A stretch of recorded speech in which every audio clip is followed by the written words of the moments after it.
أشهد أن لا إله إلا الله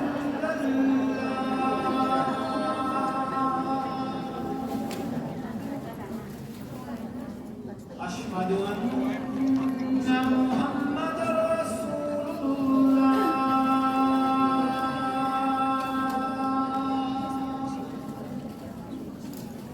أشهد أن محمد رسول الله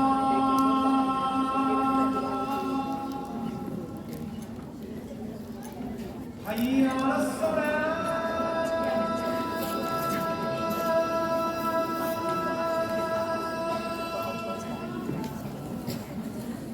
حي على الصلاة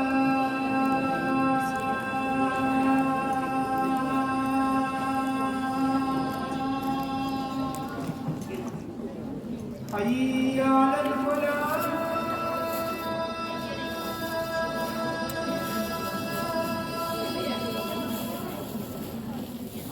حي على الفلاح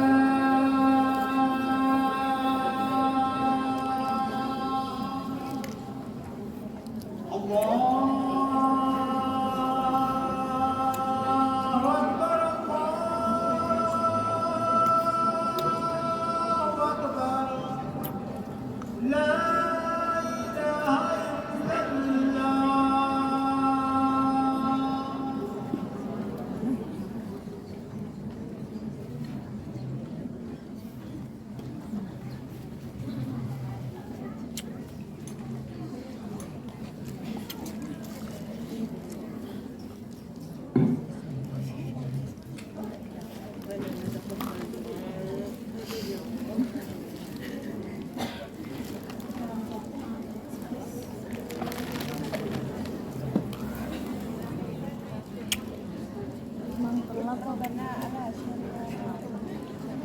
Ini dilanjutin tadi pembacaan kalau seandainya terkena dosa. Jangankan dosa kita pegang tangan kita kering.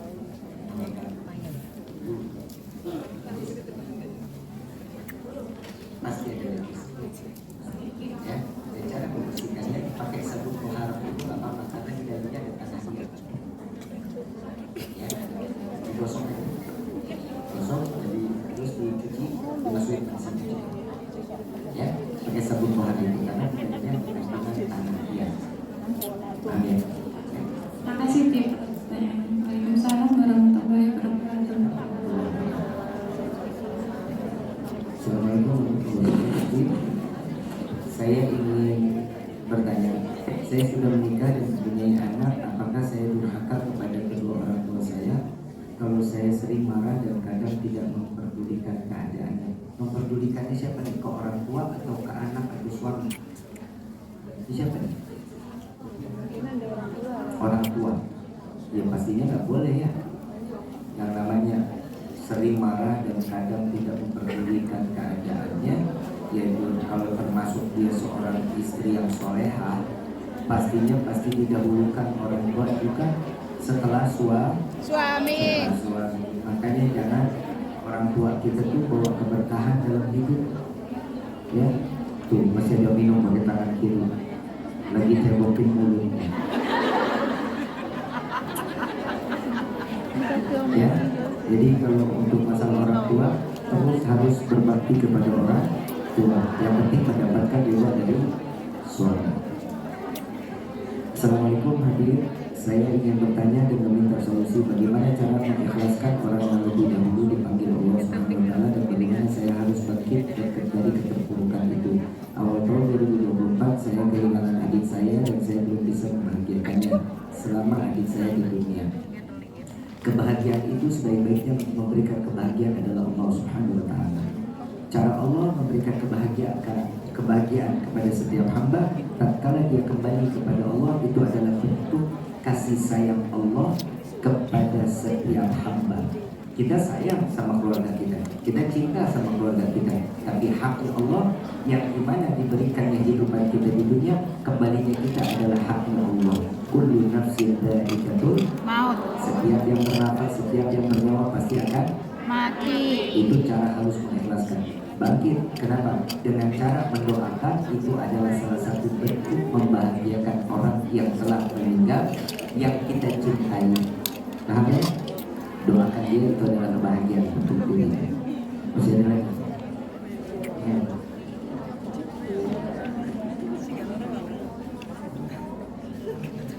Tapi hukumnya kredit, uang, dan barang. Bagaimana hukumnya? Selama di dalamnya nggak ada riba, ya nggak masalah. Contoh ya, baju 100.000. Contoh nih, baju harga 100.000 dikrediti, harganya harus sama. Di depannya jangan bilang nanti ongkosnya ya, nggak boleh tuh. Ya, jangan bilang ongkosnya. Yang beli kredit itu harus ada pun pikirannya. Kalau dibilang, ya kalau saya kan ongkos kan harga, contoh ya, ongkosnya 20.000, ya mau ditambahin berapa silahkan. Itu jatuhnya nggak riba. Tapi kalau dibilang, tapi gantiin ongkos saya ya, itu masuknya riba. Ya, jadi kalau kreditnya 100.000, kalau yang beli bisa nambahin, gantiin ongkos 150 atau kasih 1 juta, itu jauh lebih baik. Bingung kan? Harga 100 juta, harga 100.000, ngasih lebihnya, nah itu jauh lebih baik. Paham ya? Ya? Terserah yang beli mau beli apa. Dan ini yang terakhir ya.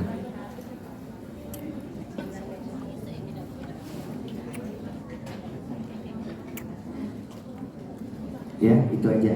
Nanti mungkin ada Beb. akal yang mau ditambahin.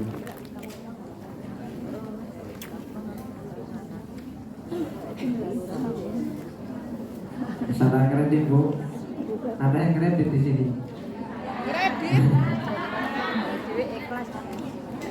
Kalau bicara hukum asal fikihnya, kembali kepada hadis Nabi, kullu qardin jaro naf'an fahuwa riba. Setiap transaksi yang memberikan manfaat kepada salah satu, maksudnya kayak beli barang kok ada manfaat kepada salah satu, atau menjual atau membeli, itu termasuk riba. Kalau kata guru saya, kredit ini ada 2 pendapat. Silahkan penjenengan ikuti mana yang penjenengan inginkan. Ada yang kuat, haram, kredit itu katanya haram. Tapi kalau kata guru saya, menukil dari kalam beliau, masalah hutang piutang atau riba tergantung akad di depan seperti apa. Kalau akadnya hutang terus ada bunga terus ada bunga, itu haram. Tapi kalau akadnya kredit itu enggak. Paham enggak? Paham ya? Karena yang dilihat bahasa akadnya di awal. Yang dilihat bahasa akad awal. Kalau awalnya hutang, saya hutang beli motor, DP-nya sekian, per bulan sekian, jadinya dibulatkan sekian, seumpama. Kok tahu Gus? Pengalaman. Saya belum tanya.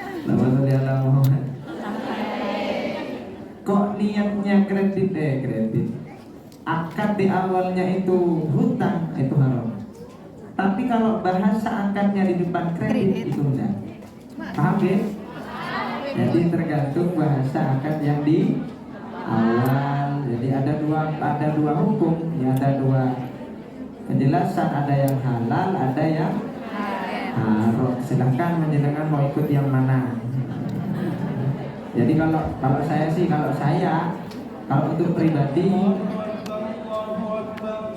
Allahu Akbar, Allahu Akbar. Asyhadu an la ilaha illallah. Asyhadu an la ilaha illallah. Asyhadu anna Muhammadar Rasulullah. Asyhadu anna Muhammadar Rasulullah. Hayya 'alas shalah. Hayya 'alas shalah. Hayya 'alal falah. Hayya 'alal falah. قد قامت الصلاة قد قامت الصلاة الله أكبر الله أكبر لا إله إلا الله. أقيموا صفوفكم صفد الصلاة. Report bisa lagi. Dan penjelasannya para hadirin, penjelasan tentang masalah akad balaghah ini ya ada di kitab Majmu' fi Syarhil Muhaddab. Nah, jadi itu ada kitab namanya Majmu' masalah fikih dari Imam Nawawi, itu sebanyak 27 jilid, kitabnya kandel-kandel seperti ini. Alhamdulillah fakir sudah hatam. Alhamdulillah. Nah, jadi mungkin seperti itu dari saya, Pak Boni.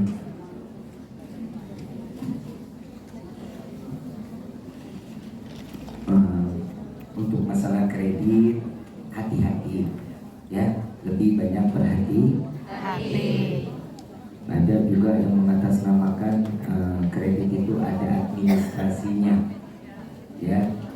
Kalau Rifki pribadi di dalam hukumnya dari kita nih, kalau sesuatu sudah dikatakan itu kredit, di dalamnya ada riba, itu yang menyesatkan kita.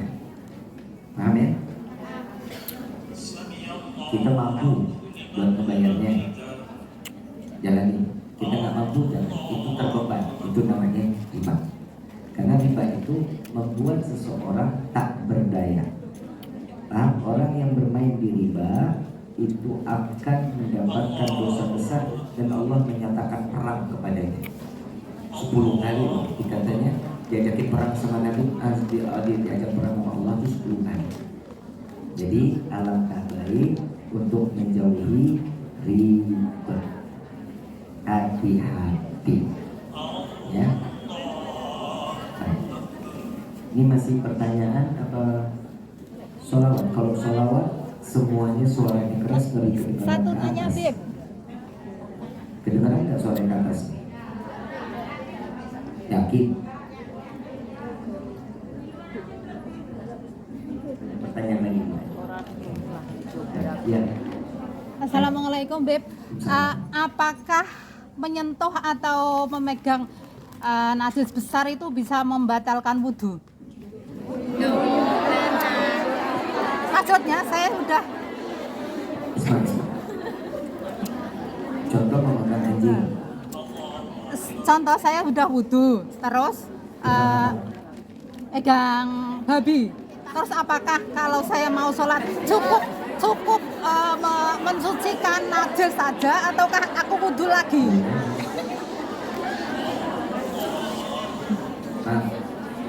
Bunda punya wudhu. Iya, punya. Ya, Ha-ha. udah wudhu nih. Udah wudhu, terus Ya, pegang iya, najis. Cakep. Bunda wudhu. Ha-ha. Setelah Bunda wudhu, Bunda kebelet pipis. Nih najis kecil nih, najis kecil. Enggak. Bunda ngomong, Suruh "Dengerin mau buat kamu."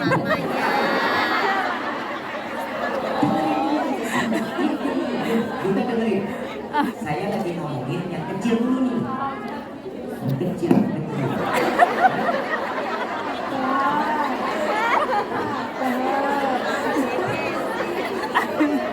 Bunda punya wudhu. Ya. Bunda kebelet pipis. Ya. Bunda pipis. Terus istinja. Istinja kan? Bersih-bersih kan? Wudhunya gimana? Saya kan pegang najisnya cuma tangan. Haruskah harus wudhu lagi?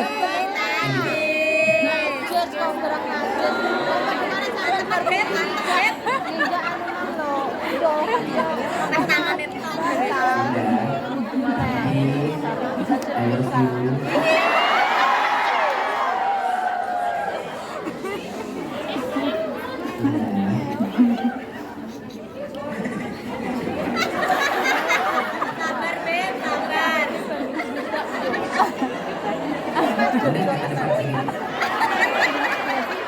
Sini aja.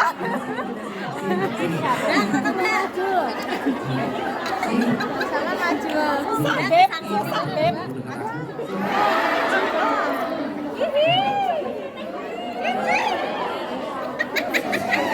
Kasih duduk sedikit boleh ya?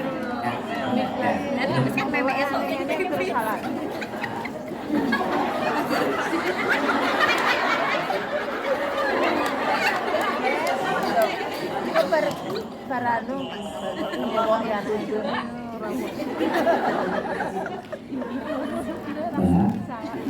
Bunda, Bunda punya wudhu nih. Ya udah nggak usah pipis lah ya. Nggak usah pipis. Nggak usah gitu. Bunda, Bunda punya wudhu, ya. Bunda pipis, wudhunya batal nggak? Apalagi itu namanya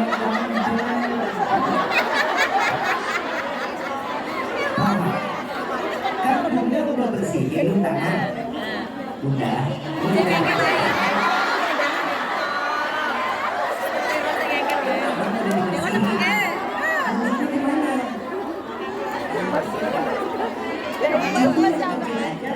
lagi apalagi ngepet deh.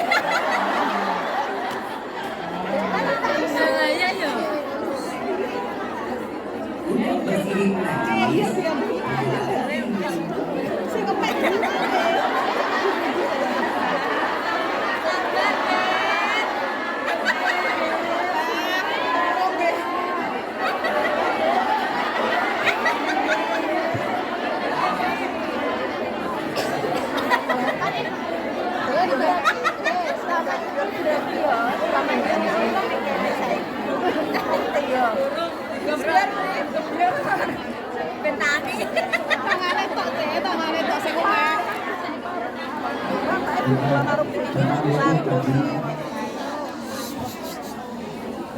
Saya agak sedikit berbeda dengan Habib. Sedikit berbeda. Kalau menurut saya Habib, bukan menurut saya sebenarnya Habib ya, menurut kitab-kitab yang saya baca di pesantren. Ketika kita menyentuh barang najis, itu tidak membatalkan wudhu kita. Betul, tinggal membersihkan najisnya itu dalam karena apa? Wudhu itu ada yang membatalkan pada wudhu mengatakan ada 4. Yang pertama apa yang pertama? Keluar sesuatu dari jalan luar. Nah, yang kedua yaitu sudah keluar dari jalan dua itu maksudnya depan dan belakang. Yang kedua apa? Yang kedua yang bersentuh kepada lawan jenis yang sudah balil maksudnya, yang sudah balil. Yang ketiga hilang akal. Terus yang terakhir Tidur terlalu lama. sudah tadi. Oh ya betul menyentuh itu yang terakhir, menyentuh. Iya, kubur dan dubur atau pinggirannya itu tidak boleh ya, atau pinggirannya itu ya paham lah gimana.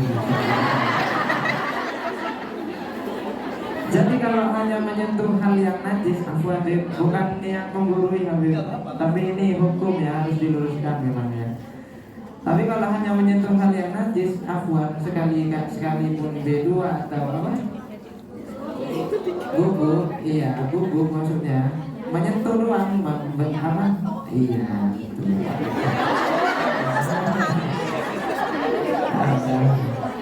Maka itu tidak membatalkan wudhu, jadi tinggal dibersihkan saja najisnya seperti itu. Kalau saudara Muhammad, walaupun hewannya hidup nih, karena punya wudhu.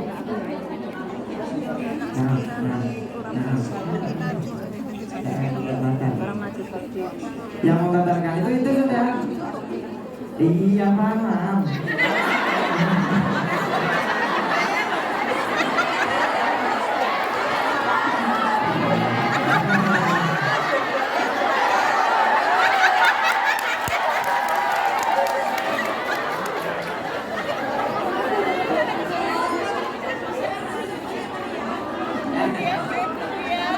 Jadi itu namanya menyentuh masa atau irmah dagingnya harus motong, harus dibuat sambal apa terserah, itu tidak membatalkan wudhu. Terus nih Rifki cuma mau ngelurusin, kalau untuk bahasanya seperti itu nggak membatalkan. Tapi yang saya tanya, bertanya kan berkali-kali. Betul nggak? Was-was berarti. Was-was nggak? Maaf.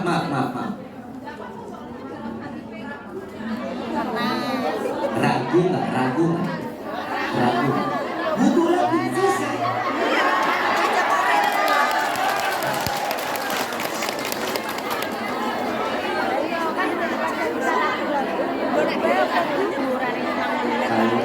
Dengerin. Butuh.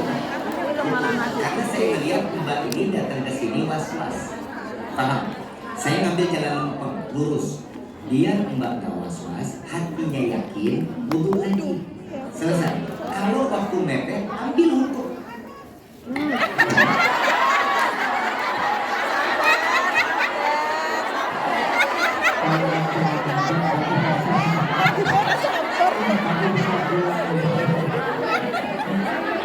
Tak usah ambil lebih lagi, kalau waktunya mepet tinggal dibersihkan saja.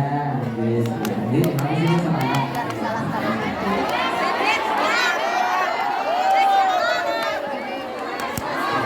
Terima kasih, Ibu. Terima kasih banyak. Terima kasih.